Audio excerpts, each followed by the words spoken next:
Good evening, my fellow Macedonians and Dragovci. Jim Rendevsky called me a couple of days ago. Said, can you say something about Ilinden and its significance to us Macedonians? When most people think of Ilinden these days in Macedonia, they think of the uprising, Ilindensko Vostanje, the Ilinden uprising, which was organized by Vomero and started on St. Elias's Day, the 24th of July in 1903, according to the old Julian calendar. Vomero, we all know, was led by some pretty incredible people like Delchev, Gruev, Sandansky, but also had thousands of others who were willing to participate, to fight, and to die, if necessary, for the liberation of Macedonia from the Ottoman Empire and the establishment of a Macedonian state. But Ilinden is not about just Vomero's uprising against the Turks. Ilinden, in fact, began sometime in the Middle Ages when the idea of patron saints was introduced to Christianity. All villages, all towns, and even trades all adopted a patron saint,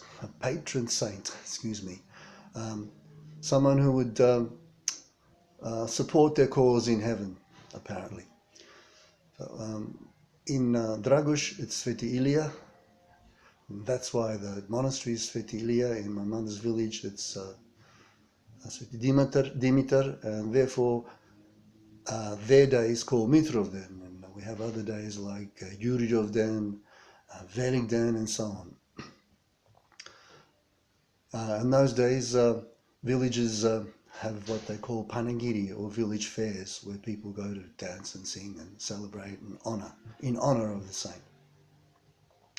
Now, getting back to the Ilinden uprising, the Ilinden uprising unfortunately didn't succeed, but it lit the flame that's inspired people throughout the ages to continue the struggle to establish Macedonian human rights and a Macedonian state. So its main significance is the inspiration of a nation, shall I say, of a people to struggle, but it also points out the hypocrisy of our neighbours, Greece, Bulgaria and Serbia, who, when the uprising began, instead of helping us, they refused to help us. Even though they all claimed us to be Greek, Bulgarian or Serbian, not one of those countries sent one soldier to fight for us. Proving once and for all, in my opinion, that we are only Macedonian, because if we were any of the other identities, I'm sure they would have sent people to struggle on our behalf and hopefully to win the battle for freedom. But they didn't do that. We celebrate Ilinden, therefore, for two things. One, for St. Elias's Day, and second, for the Vomero uprising against the Ottomans. Thank you very much, everyone.